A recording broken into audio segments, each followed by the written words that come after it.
देवाय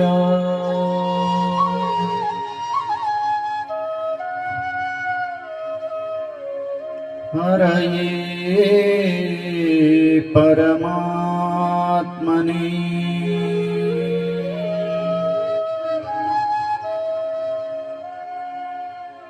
प्रणत क्लेशनाशाय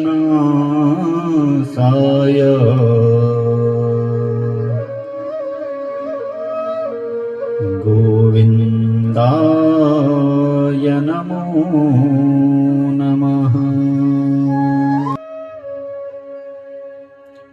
राधा तू मेरी स्वामिनी, मैं राधे जी को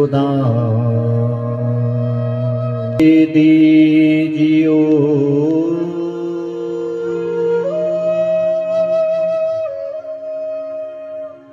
श्री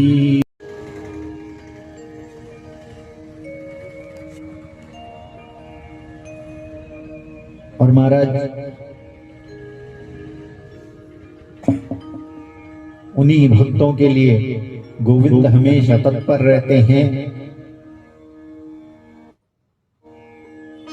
जो महाराज हमेशा गोविंद के लिए तत्पर रहते हैं। कि अगर आप गोविंद की सेवा में दिन रात लगे हुए हैं तो गोविंद आपकी सेवा में लगे रहते हैं। ऐसे प्रभु की लीला है।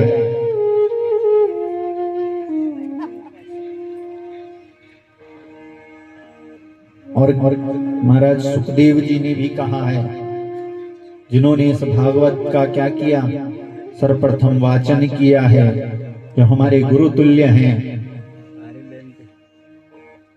कि भाग्योदयेन बहुजन्म समर्जितेन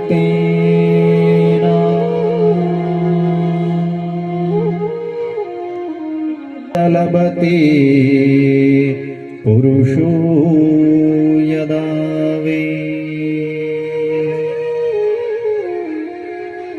बोले महाराज भाग्यों का उदय होता है, कौन कल्प के नहीं, बोले कल्प कल्पांतरों के भाग्यों का जब उदय होता है तब आपको क्या मिलती है, ये अमृतमयी कथा सुनने के लिए मिलती है। अरे ये तो मनुष्यों के लिए मिली हुई है, इतनी पवित्र कथा है, ये इतनी पवित्र गंगा है कि महाराज इसमें अगर किसी ने आचमन और अवगाहन नहीं किया करते हैं तो महाराज जब कोई इस कथा को केवल सुन ले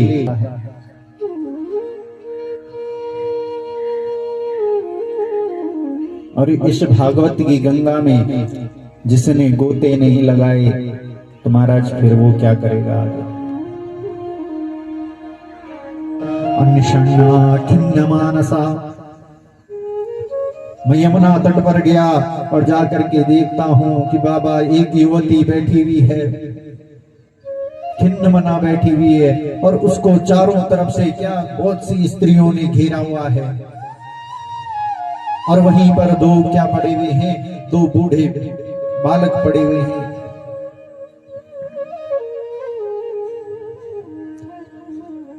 तो उस स्त्री को देख करके देखा तो महाराज उसको कोई पानी पिला रहा है, कोई हवा कर रहा है, कोई उसको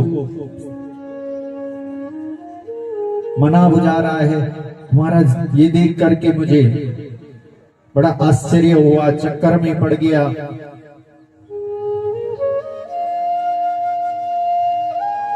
तो मैंने सोचा महाराज उस स्त्री के पास चला जाए, तो सोचने लगा क्योंकि महाराज जो संत होते हैं ना, संतों का हृदय कैसा होता है, नवनीत समुत्पन्ना, संतों का हृदय होता है कोमल, जैसे मक्खन होता है ना कोमल, वैसे ही उस मक्खन के समान संतों का हृदय होता है। और वैसा ही हृदय किसका होता है? मेरी माताओं का। क्योंकि माताएं भी ऐसी होती हैं, रुष्टा पुष्टा छड़ी छड़ी,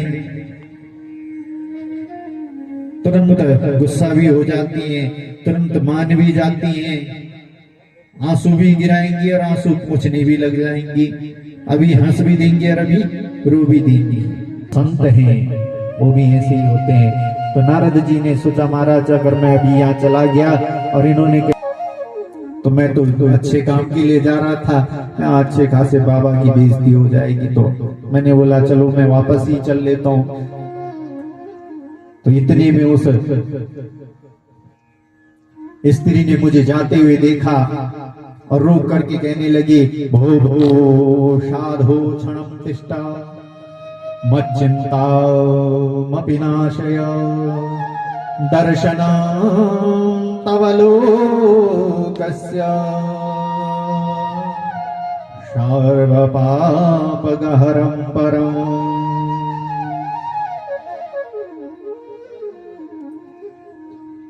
अरे साधु महाराज आप कहां भाग रहे हो? बोले आपके दर्शन मात्र से तो मनुष्य के क्या हो जाते हैं? पाप ताप और संताप नष्ट हो जाते हैं। अरे कितने जन्मों का भाग्य उदय हुआ हो। उस स्त्री ने ऐसा पूछा।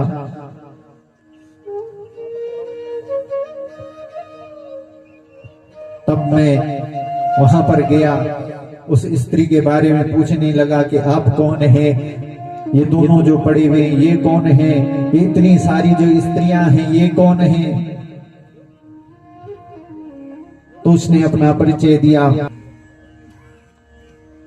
जैसे ग्रास ग्रास पर भूख मिटती है, जिह्वा को स्वाद मिलता है, तब शरीर को आराम आता है, तो ऐसे ही क्या है भक्ति, ज्ञान और वैराग्य जैसे